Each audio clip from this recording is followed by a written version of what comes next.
Perisai adalah Allah atau kuasanya.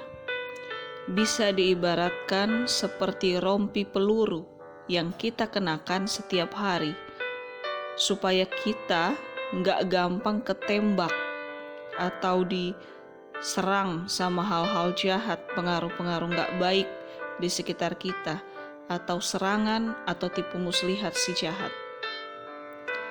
Wow, halo semua. Ada sukacita? Selalu dong, di dalam Tuhan harus ada sukacita dong. Mengucap syukur ya. Itu trailer sedikit tadi. Sekarang saya mau berbagi lagi tentang kebenaran dan hal yang memberkati hidup saya untuk kita semua. Karena Tuhan mau memberkati kita semua. Amin. Ini tentang rompi peluru. Wow, udah kayak polisi ya kita ya. Dari Mazmur pasal 7 ayat 3. Supaya jangan mereka seperti singa menerkam aku dan menyeret aku, dengan tidak ada yang melepaskan. Di sini maksudnya apa ya? Kenapa sampai ada singa menerkam segala?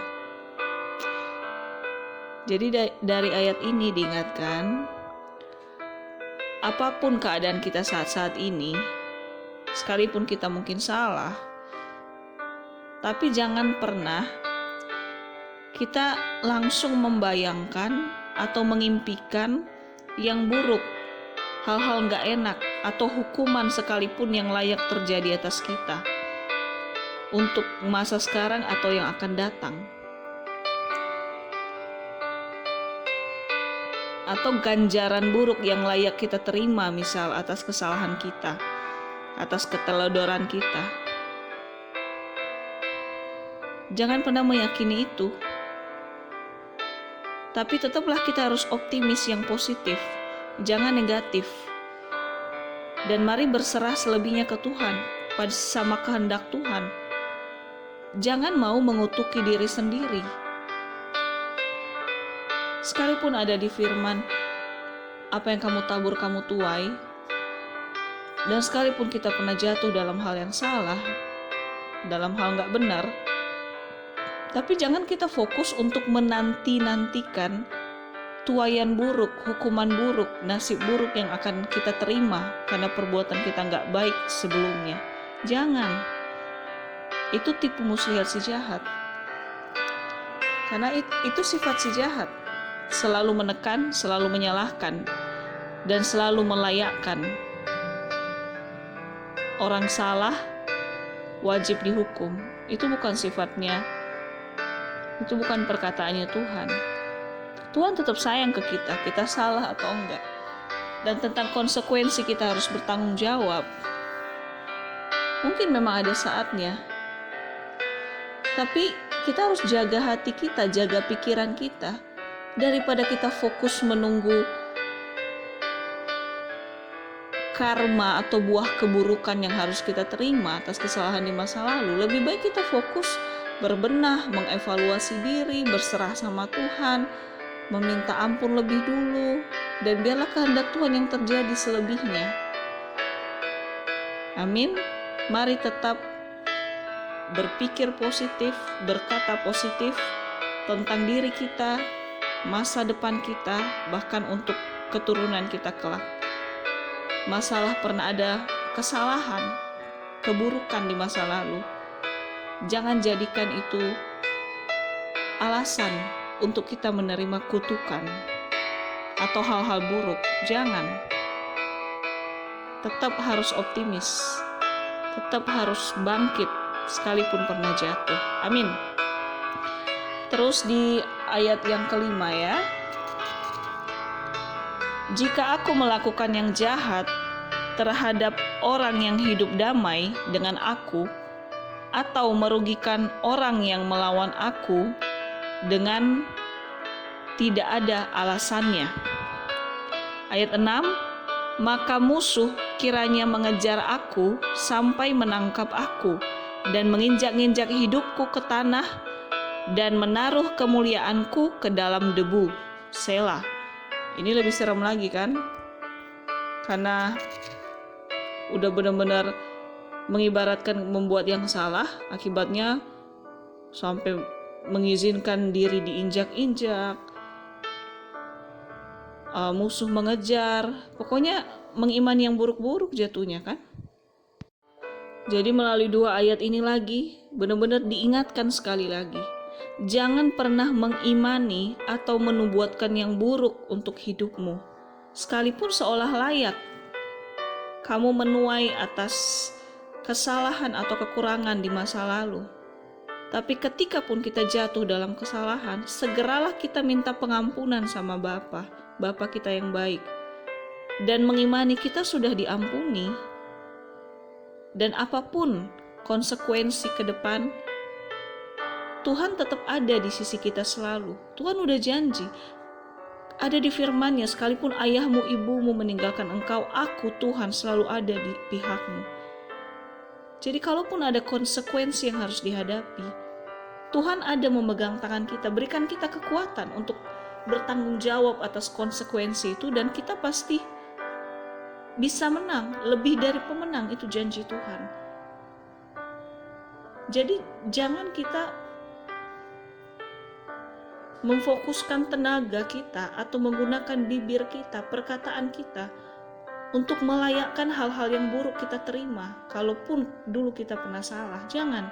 Lebih baik bibir kita, fokus kita kembali berserah ke Tuhan, kembali mengevaluasi, kembali berharap sama Tuhan lebih lagi, kembali menjaga hidup kita lebih baik lagi. Fokus ke situ aja.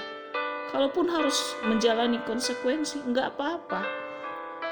Toh ada Tuhan di dalam kita, di sisi kita, dan kita pasti menang asal di dalam Tuhan. Amin. Jadi pilihlah mengevaluasi dan berserah di dalam Dia, bukan mengimani hal-hal buruk atau ganjaran setimpal untuk kita terima. Karena intimidasi, hal-hal yang menekan, hal-hal yang melayakkan kita mengalami hal yang gak baik, itu perkataan si jahat, si iblis. Tuhan gak pernah mau menekan atau mengutuk anak-anaknya, nggak pernah. Tuhan bilang di firman, pilihlah berkat jangan kutuk. Masa Tuhan udah bilang pilih berkat, dia juga mau mengutuki anak-anaknya? Enggak. Tapi ini dimisalkan, misalnya mencuri ayamnya tetangga. Terus akibatnya si pencuri itu pertama setelah dia dengar firman, setelah dia diketuk pintu hatinya sama Tuhan, sadar, terus minta ampun sama Tuhan. Tuhan ampuni, pasti ada di firman, jika engkau mengaku dosamu semerah apapun, senajis apapun, Tuhan ampuni. Tuhan ampuni, itu janjinya. Asal kita mengaku aja loh, bukan kita harus bersedekah dulu atau kasih apa dulu ke rumah Tuhan atau kasih apa dulu ke hamba-hamba Tuhan, ke pendeta. Enggak, mengaku dan kita diampuni. Amin. Tapi ibarat mencuri ayam tadi, Tuhan ampuni kita mencuri ayam misalnya, tapi kan tetangga pemilik ayam komplain kan, dan dia melapor ke RT RW atau ke polisi, wah ayam dicuri. Akibatnya kita harus tanggung jawab kan, setelah mencuri ayam, mengganti ayamnya, atau membayar, atau ya menerima konsekuensi hukuman dari Pak RT atau pemilik itu. Ya nggak apa-apa, harus terima konsekuensi. Jadi menerima konsekuensi itu bukan berarti Tuhan menghukum kita, tapi konsekuensi itu seperti mata uang logam. Di balik yang satu ada yang satu. Jadi di balik pelanggarannya harus ada konsekuensi. Itu memang sudah hukumnya. Jadi bukan berarti kita salah, kita layak dikutuk sama Tuhan. Enggak. Tuhan enggak pernah akan mengutuk anak-anak yang dikasihinya. Dia aja rela mati kok untuk kita bisa hidup dan masuk surga. Masa dia kutuki lagi? Enggak akan. Masa dia jebloskan lagi kita ke neraka, enggak, kecuali kita mau milih. Jadi benar-benar mari benar-benar jaga hati, pikiran, bibir kita untuk tetap memperkatakan yang positif, untuk tetap optimis, bahkan memperkatakan firman Tuhan aja, karena itu pasti positif. Amin. Semangat. Terus di Mazmur 7 ayat 7.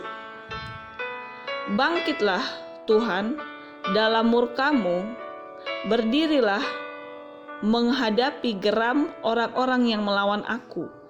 Bangunlah untukku, ya Engkau yang telah memerintahkan penghakiman. Enak banget ya kita sebagai anak, kita suruh Tuhan bangkit Tuhan. Wah, tapi gak apa-apa, Tuhan sayang kita.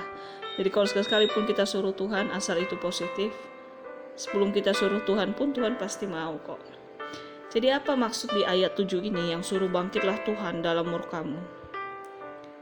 Jadi di sini diingatkan lagi, tetap serahkan penghukuman di tangan Tuhan. Kita nggak ada hak untuk menghukum atau menubuatkan atau memperkatakan yang buruk untuk orang yang mungkin pernah salah di hidup kita. Apapun yang telah dilakukan orang itu, yang pernah dibuat ke kita, jangan pernah menjadi provokator kebusukan. Jangan memprovokasi Tuhan. Tetap kita pilih hati yang berserah penuh, dan biarlah kehendak Tuhan yang terjadi. Karena memang penghukuman di tangan Tuhan. Tuhan yang tahu yang terbaik. Jadi jangan pernah isi doa kita itu supaya orang ini dihukum, supaya orang ini dipenjara, supaya orang ini dapat ganjaran, bla bla bla. Karena itu akan mencemari hati kita. Itu akan membuat hati kita semakin panas, semakin benci, semakin dendam.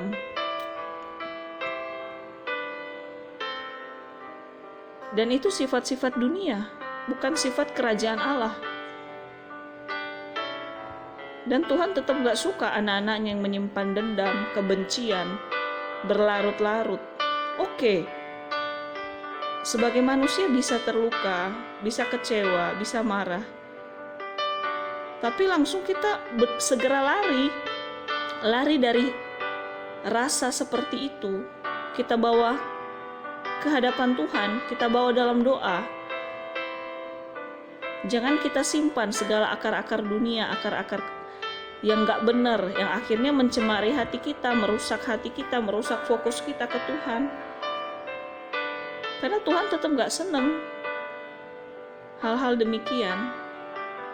Dan masalah penghukuman, masalah kita pernah disakiti, kita pernah dikecewakan, yaitu biarlah Tuhan yang pegang kendali, Tuhan yang tahu yang terbaik.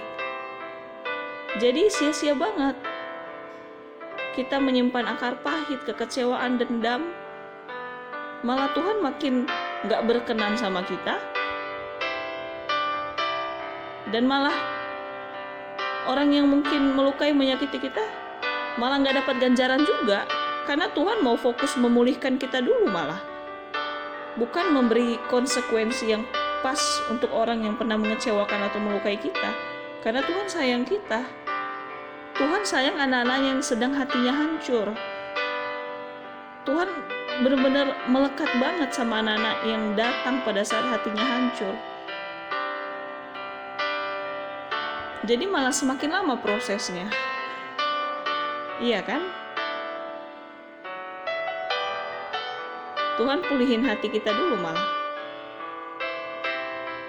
Tapi apapun yang kita alami, mungkin saya pernah cerita sebelumnya, sekalipun gak enak, disakiti, mengecewakan, langsung ambil sikap hati, pikiran, perkataan, gak usah doa lebay, bahkan gak harus tutup mata, lipat tangan, di dalam hati bisa ngomong, segala akar pahit, akar dendam, akar apapun yang gak enak, apalagi akar-akar dari sifat-sifat dunia yang bukan berasal dari Tuhan, aku cabut, patahkan kuasanya dalam nama Tuhan, dalam nama Tuhan Yesus. Walaupun hati kita masih belum langsung pulih, tapi kalau kita udah serahkan itu di dalam nama Tuhan, Tuhan yang ambil kendali, maka kuasa Tuhan itu pelan tapi pasti memulihkan hati kita, melapangkan hati kita dari hal-hal menyesakkan itu. Dan kita akan tetap bahagia dan damai sejahtera, sekalipun baru mengalami hal-hal yang gak enak. Lebih baik langsung kembali pulih dan damai sejahtera kan, daripada menggenggam terus hal gak enak dalam hati, dendam, kebencian, kekecewaan, apalah semua itu malah makin membuat sesak nafas hati kita, makin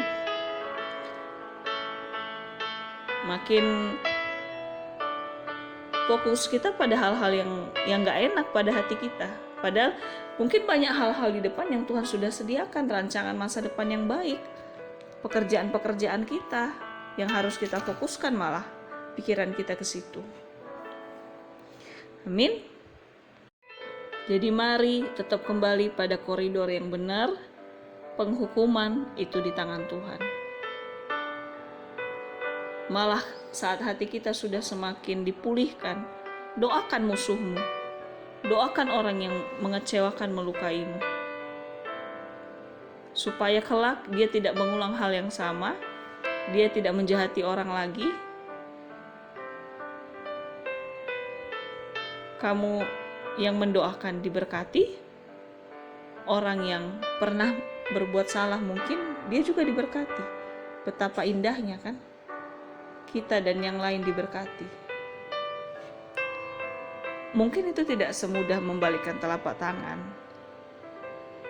Tidak 0,1 detik rasa sakit, rasa kecewa, rasa dendam langsung hilang. Enggak, tapi langsung bibir kita paksakan.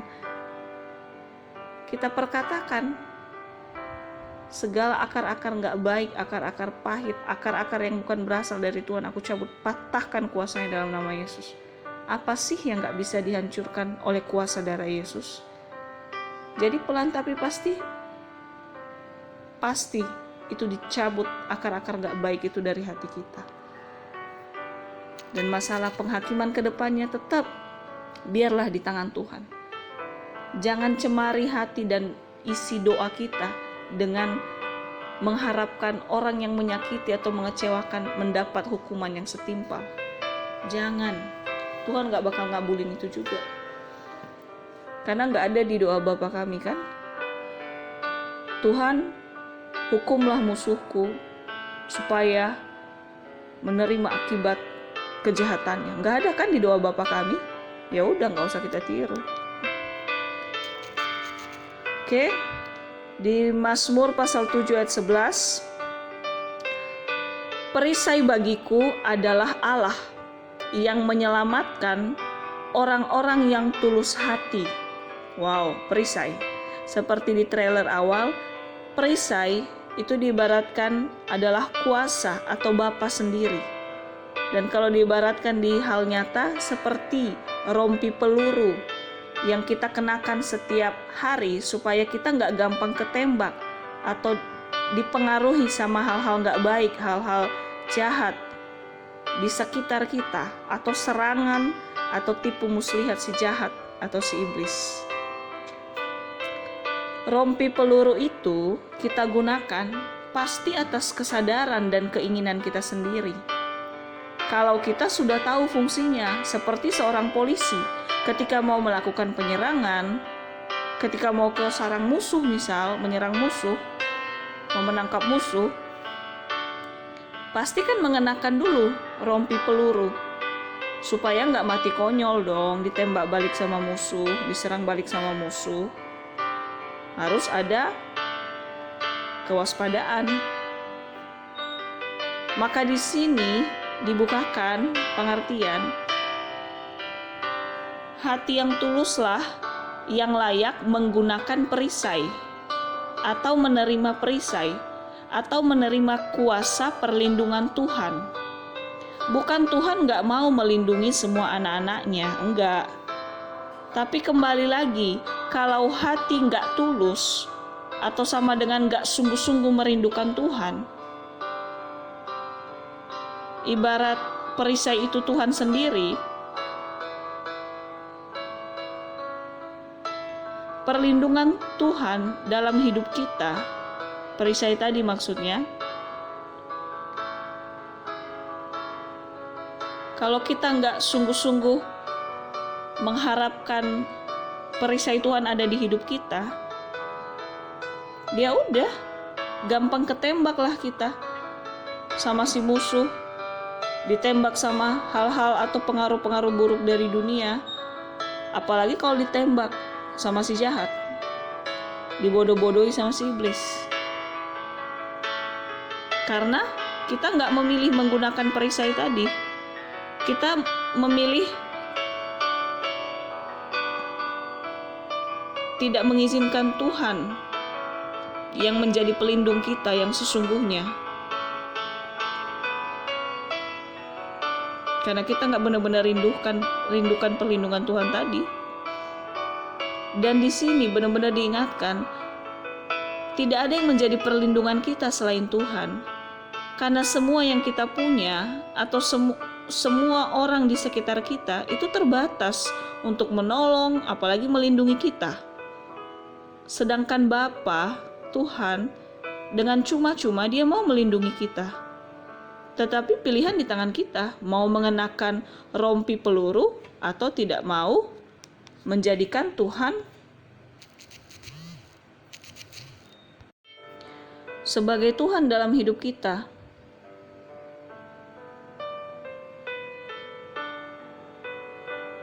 Atau sama aja artinya kita menjadikan diri kita Tuhan atas hidup kita. Dan benar-benar diingatkan lagi, debu, daging, asal kita kan dari debu sebenarnya. Karena Tuhan menghembuskan rohnya, makanya kita bisa hidup. Debu, daging, asal tubuh kita itu nggak ada kuasanya. Jadi jangan tanya kenapa manusia yang memiliki segalanya pun sekejap mata gampang jatuh, bahkan bisa depresi, susah tidur. Padahal punya segalanya loh. Bahkan banyak kan yang sampai bunuh diri, bukan karena miskin atau susah makan. Orang-orang kaya raya, orang-orang berkelimpahan, tapi kenapa akhirnya bunuh diri juga? Karena memang diri sendiri dan semua yang dipunya itu gak mampu menolong atau melindungi atau memuaskan hati, memberikan damai sejahtera, gak akan. Hanya kepuasan semu, kepuasan sesaat semua yang dimiliki itu. Akibatnya tetap ada kekosongan di hati, tetap ada lubang kosong di hati. Dan kalau itu gak diisi sama Tuhan, kekosongan di hati itu, maka diisilah sama si jahat, ditembaklah sama si jahat. Karena gak kuat sama tembakan apa? Mati. Ya udah milih bunuh diri kan? Depresi, gak bisa menikmati hidup jatuhnya. Jadi benar-benar hanya Tuhan Yesus perisai yang sejati, pelindung yang sejati, rompi peluru yang sesungguhnya, yang terus melindungi, menghangatkan kita di dalam kasih-Nya, kesetiaannya yang gak terbatas buat kita anak-anaknya, buat semua manusia di dunia ini. Amin. Jadi mari kita bersyukur. Tuhan mau jadi perisai buat kita. Tuhan mau jadi rompi peluru buat kita. Mari kita dengan kesadaran, dengan kerinduan, dengan tulus selalu mengenakan rompi pelurunya Tuhan. Selalu mengizinkan Tuhan berada di depan kita, yang akan membentengi kita dari serangan apapun. Oke, dalam hidup ini kadang pernah terpengaruh, kadang pernah jatuh. Karena kita memang manusia biasa dari daging. Tapi kalau kita terus mau kembali mengenakan rompi peluru, mau mengizinkan Tuhan melindungi kita, Tuhan ada berjalan depan kita, Tuhan akan tolong kita kembali. Tuhan akan tarik kita dari lembah kekelaman hancur apapun. Tuhan sanggup dan Tuhan pasti tolong. Tapi pilihan di tangan kita. Kita mau gak pakai rompi peluru tadi? Kita mau gak dituntun sama Tuhan? Kita mau gak dilindungi sama Tuhan? Itu kan pilihan kita. Tuhan sangat sopan. Dia nggak akan maksa anak-anaknya menyembah dia, mengikut dia. Karena Tuhan melihat hati, Tuhan melihat ketulusan hati. Siapa yang mau buka pintu untuk Tuhan masuk, dia akan masuk. Tapi kalau belum buka pintu, ya dia akan tetap menunggu di samping kita. Dia nggak akan maksa. Dia jadikan kita pribadi yang dia kasihi, bukan robot yang disuruh Tuhan A, kita ikut A, enggak. Jadi mari sama-sama kita gunakan rompi peluru setiap hari. Rompi kebenaran firman, rompi perlindungan Tuhan, rompi kasih karunia Tuhan, rompi mujizat Tuhan dalam hidup kita. Dan dialah Tuhan yang berjalan di depan kita. Karena pandangan mata kita itu pendek banget, kita nggak tahu. Kita mungkin bisa lihat 10 cm, tapi 15 cm ke depan, 20 cm, 30 cm kita nggak bisa lihat lagi. Misal ada yang terjadi ke depannya. Tapi Tuhan tahu, sejauh apapun Tuhan tahu. Jadi dia akan melindungi kita. Tapi kembali lagi, kita jangan tiba-tiba langsung tertekan kalau kita pernah salah jalan, kalau kita pernah berbuat nggak baik. Jangan milih tertekan, tapi milih langsung lari ke Bapa. Amin. Mari kita pakai rompi peluru setiap hari. Haleluya. Terus di ayat 15, sesungguhnya orang itu hamil dengan kejahatan. Ia mengandung kelaliman dan melahirkan dusta. Wow, hamil kejahatan. Serem banget ya. Jadi di sini dibukakan, manusia yang memilih atau yang merasa hebat di luar Tuhan, atau menjadi Tuhan atas dirinya, atau merasa nggak butuh menggunakan rompi peluru, yaitu perlindungan Tuhan dalam hidup setiap manusia. Jadi kalau merasa nggak butuh, maka cepat pasti seolah hamil menuju kehamilan yang berisi kejahatan, kelaliman, melahirkan dusta, atau sifat-sifat dunia, sifat-sifat si jahat, atau pengaruh-pengaruh buruk yang menjadi gaya hidup atau karakter sehari-hari bahkan jatuhnya malah memilih menjadi monster atas dirinya sendiri karena nggak mengenakan atau mengundang perlindungan Tuhan yang mengarahkan, menegur, bahkan mengubahkan.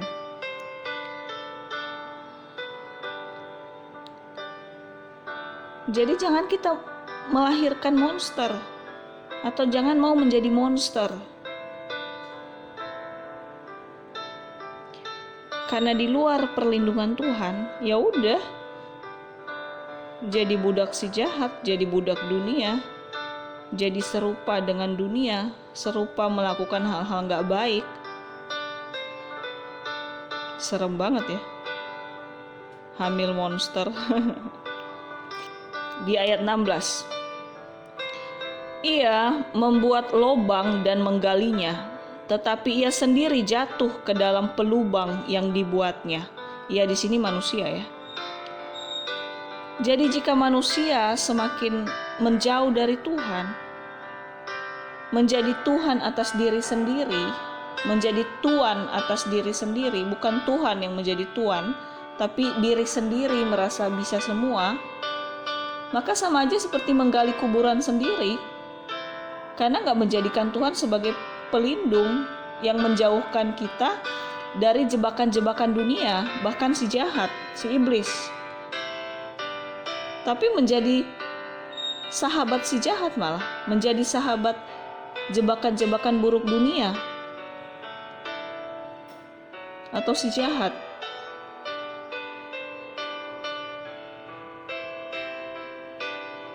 Maka sahabat yang salah ini tadi, itulah yang membawa kita ke dalam lubang atau kuburan penyiksaan yang akhirnya menyiksa diri kita sendiri, menghancurkan diri kita sendiri, merusak roh takut akan Tuhan, merusak roh atau hati kita yang menghormati Tuhan pada akhirnya.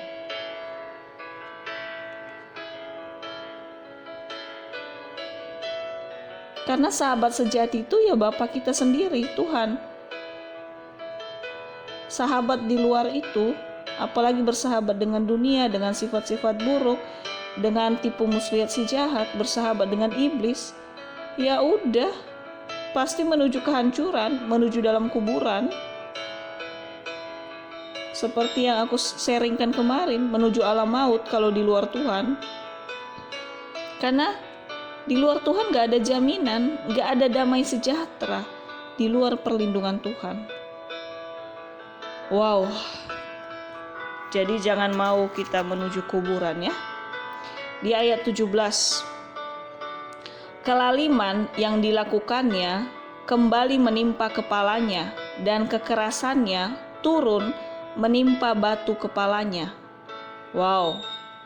Apa lagi nih ya? Sampai batu kepala. Di sini dibukakan, menabur karakter dunia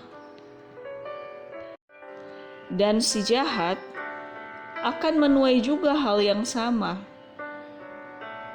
Jadi mari jangan menjadi antek-antek atau kaki tangan atau budak si jahat atau si iblis, atau menjadi budak dari sifat-sifat jahat dunia, atau pengaruh-pengaruh buruk yang gak sesuai firman. Karena kita kan udah ditebus dengan darah Yesus yang mahal. Yesus mati buat kita supaya kita hidup. Bahkan masuk surga kalau kita terima Yesus sungguh-sungguh. Jadi mari kita terus mengucap syukur dan menjaga, menghargai keselamatan yang Tuhan berikan. Jangan mau kembali menjadi budak atau antek-antek si jahat. Jangan mau kita menghancurkan diri kita sendiri, bahkan keturunan kita kelak. Jadi mari hanya bersahabat dengan Bapa. Maksudnya bukan gak berhubungan dengan orang lain, tetap. Tapi maksudnya ini yang menjadi pegangan hidup kita, ya Tuhan. Jangan sifat buruk dunia, pengaruh-pengaruh buruk dari sekitar, apalagi tipu muslihat si jahat. Jangan bersahabat dengan itu. Hancurlah kita kalau bersahabat dengan itu. Ayat 18. Aku hendak bersyukur kepada Tuhan karena keadilannya dan bermazmur bagi namanya Tuhan yang maha tinggi. Wow, ini adalah buah yang indah. Jadi marilah di sisa-sisa hidup kita, semasih kita bernafas, mari kita terus mengucap syukur kepada Bapa.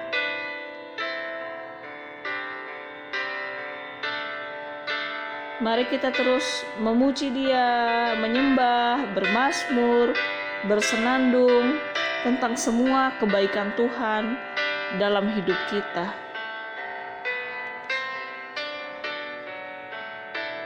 Jangan hanya mengucap syukur pada hal-hal yang besar atau hal-hal yang seolah kita dilihat oleh orang lain setelah kita menerima hal-hal yang wow. Tapi dari hal-hal sekecil apapun, kita masih bisa bernafas dengan baik. Oksigen mahal loh. Kalau nggak bisa bernafas dengan baik, kita masih bisa menggunakan semua organ-organ tubuh kita, otak kita, tangan, kaki, pencernaan bisa lancar, mulut bisa digunakan, mata bisa digunakan. Mari bersyukur pada semuanya itu. Karena semua yang baik yang kita terima, itu ya dari Bapa kita yang baik, dari Tuhan. Nggak mungkin dari si jahat, karena si jahat memberikan tekanan, memberikan hal-hal yang membuat kita jauh dari Tuhan. Nggak mungkin hal baik dihasilkan atau diberikan oleh si jahat, nggak mungkin. Dari Bapa kita yang baik. Jadi mari kita peluk Tuhan sungguh-sungguh. Mari benar-benar setiap hari kita kenakan, kita gunakan rompi peluru perlindungan Tuhan. Mari kita jaga bibir ucapan kita, jangan mau mengutuki diri sendiri atau melayakkan kita menerima akibat buruk jika pernah melakukan yang buruk. Jangan juga mengutuki orang lain, mendoakan orang lain layak menerima hukuman jika pernah melukai, mengecewakan kita. Karena penghukuman tetap itu di tangan Tuhan. Dan konsekuensi yang kita terima pun kalau kita harus hadapi, Tuhan ada di sisi kita. Sampai kita berkemenangan karena janjinya kita lebih dari pemenang. Jangan kita mau menjadi sahabat si jahat. Jangan kita mau hamil kejahatan. Hamil hal-hal yang najis di hadapan Tuhan. Jangan mau kita berubah jadi monster. Kalau kita terus bersahabat dengan si jahat, terus meniru hal-hal buruk, melakukan hal-hal jahat, ya jadi monster jatuhnya. Kita udah keren-keren gini diciptain, masa mau jadi monster? Mau jadi pemakan manusia, pembunuh manusia? Jadi mari kita terus berbenah diri setiap hari. Apa yang kurang berkenan dalam sikap-sikap kita minta Tuhan bisa ubahkan. Dan kita tetap maju ke depan. Sekalipun masih ada proses, sekalipun kita tetap manusia. Kita bukan malaikat yang tidak punya kesalahan. Tapi mari kita terus menuju sifat-sifat baik yang terus kita terima dari Tuhan. Kita harus juga menuju demikian, supaya hidup kita damai sejahtera, keturunan kita juga damai sejahtera. Tuhan Yesus baik, tetap semangat. Amin.